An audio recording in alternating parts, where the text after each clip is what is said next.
Now, what I like to start off is my whole purpose of doing these interviews for the Texas Martial Arts Hall of Fame is to get your story. So, Story about what? how this all began, what got you started, what made you start martial arts? I started getting my ass kicked Yeah. when I was in Japan. When I was stationed in Japan, I decided to take up martial arts, and I used that as a confidence builder and an equalizer to protect myself. So, was this at youth, before teenage years, or Right after high school. right after high school? At 17, I joined the military. At 18, I was stationed in Japan. At 20, I was sent to Vietnam. Okay. Yeah. And when did your training start? In 1962, I want to say September of 1962. Okay. So you were trained before you went into Vietnam? Oh, yeah. Yeah. Yeah. So what got you started? Was you said you didn't want to? I would fight. Yeah. At that time, we had a problem with if you weren't white, you were looked down at, and you got shit details. Mm-hmm. And I was having to fight constantly Yeah. for my rights, for what I felt, hey, somebody else ought to be helping me or doing something like that, and I'd get into fights. And I was losing the majority of them. Yeah. So a friend of mine told me that take up karate. When I got to Japan, that was the first thing on my list, and I took up karate. Who did you go to? I went to an instructor named Michio Koyasu. Okay. He was a master instructor and very strict on basics. Very strict on basics. Okay, what style was it? It's a Japanese system. Japanese Okay. style. Actually, it originated in Okinawa, but I learned it in Japan. Okay. Yeah. So it was one of the Tay systems. Yeah, some of the what? One of the Tay systems. But I don't know when it's the. Yeah. I guess out of Okinawa we have the main systems. The Shorin-ryu Okinawa, and- yeah. Yeah. But like I said, it was called Soru Karate. Okay. Yeah, and I've been involved in ever since. Now, did you get proficient in Japan first before coming back to the States, or? I was good in Japan, but the Texas fighters made me a lot better. In what way? Their skill level was more advanced than mine because I was brought up basics. Mm-hmm. When I fought Texas fighters, they were more fluid, and I told myself I can do that, and I did.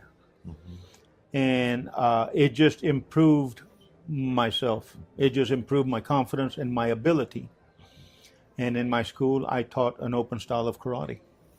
Okay. Yeah. Now, did you find a teacher here, or did you Nope. continue learning in Japan? I started out at Bergstrom Air Force Base, going to them with Tony Lassett. He's out of Hawaii.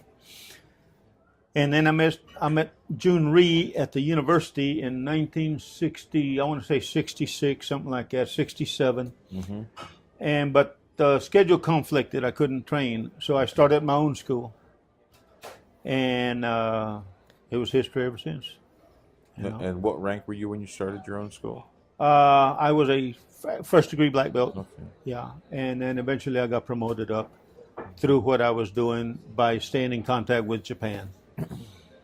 Now, what year did you end up going to Vietnam?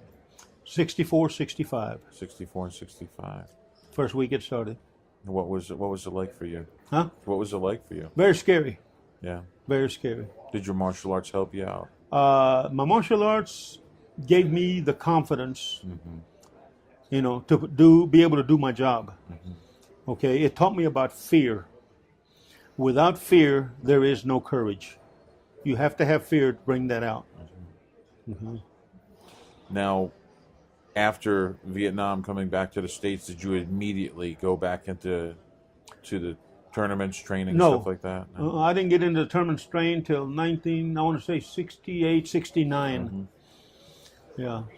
And what was that like for you? I mean, you're coming from a war zone. I mean, you're coming from a war zone. It was great. That's where I met Mr. Harrison, and that's Okay. where I met a bunch of other people. Mr. Kerban, Mr. Minshew. Like I said, I met a bunch of them. So coming from Vietnam, that was like home. You didn't really leave, in a sense. I mean, you're meeting some of the greatest warriors out there, Jim Harrison and Corbin, and then would they have the same mindset? Cut it off.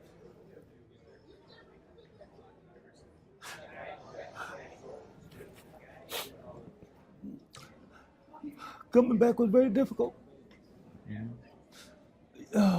You weren't accepted by family. You weren't accepted by friends.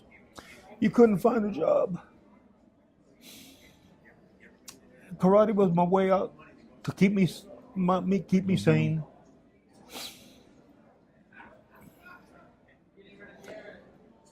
All because of Vietnam.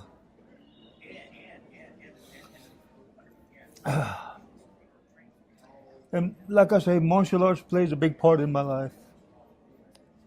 It opened many doors for me. The biggest door it opened up was the police department.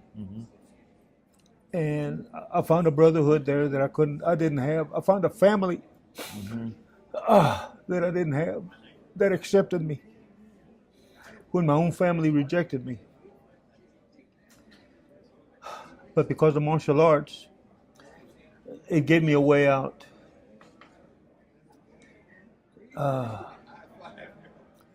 It was rough, it was hard, but it taught me to calm down and think, and it was, like I say, it was to my advantage. It kept me out of trouble. But even to this day, it bothers me that not being accepted. And like I say, it makes it very hard to live a life. And martial arts, the family I had in martial arts, like Mr. Burleson, Mr. Harrison, Mr. Steen, Mr. Minshew, Mr. Corbin, all these guys, all accepted me. And it made it enjoyable for me to be with someone, okay? Because when you have no friends, it makes it hard. It really does.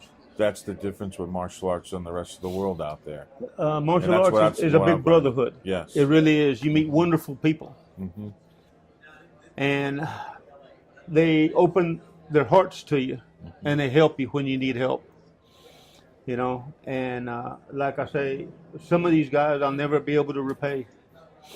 You know, Mr. Burleson, Mr. Minshew, you know, they helped me tremendously in being successful in the martial arts until I closed my school down, and then I went strictly just training law enforcement, you know, and my martial arts skill level played a big part in that also, you know, but I relive it every day, you know, something that doesn't wash away, doesn't go away. You can't take it out of your mind, you know. The only way to do it is blow your goddamn brains out. I ain't gonna do that because Vietnam wins, and I can't stand that. Yeah, the martial artist doesn't like losing, and I hear that in your voice. Yeah. I can't talk to you with any kind of empathy, having not experienced what you've experienced, having not persevered through what you've persevered, but I can feel it through your voice, and you've done a lot, and truly need to be respected and honored for what you've done, and I thank you. I look at it this way. If I wake up in the morning, I'm going to have me a great day. I am. You know? Absolutely. I don't worry about nothing else no more. I used to. I don't worry about it no more. I look at it. I've lived a good life. I've had a lot of fun. I've met some wonderful people. You know, all because of martial arts. You know? So, you know, I encourage any kid to get involved in martial arts. It's a benefit in their life. Yeah, changed It my really life. is. Yeah. You know, it's a benefit. I was 18 years old when I started. I'm 68 years old. Okay? And I've loved everything I've done in the martial arts. And it's wonderful people involved in it. You may not always agree with them. They may be ugly as hell like Jim. But other than that, you know, it's the heart that counts. You know? Well, sir, it's been an absolute pleasure. But I have one more question. Go for it. And this is about Mr. Harrison. All right. Being He's ugly. inducted into the Texas Martial Arts Hall of Fame. What do It's you about think? time. It's great. Yes. That man, believe me, his whole life he has dedicated to helping others and improving others. Okay? And like I say, the highest respect for him. I met him in 1969 in Galveston at a tournament. Yeah. First time I ever met him. I've loved him ever since. You know, he was honest, straightforward. You ask him a question, he'll give you the answer. You may not like the answer, but he's going to give you an answer. You know, and he's, like I say, he's a wonderful man. You know, besides him being ugly, but, you know. Well, sir, it's been an absolute honor and a pleasure. I apologize for my actions, sir. No need to apologize. Sometimes it hurts. You know something? What you've given to the world of martial arts, what you've given to law enforcement, what you've given to the United States deserves honor and respect. And I can't imagine. I can't speak with any kind of empathy as to what you went through because I haven't experienced it. But I sure do thank you. You're a great man. Thank you, sir. Thank you.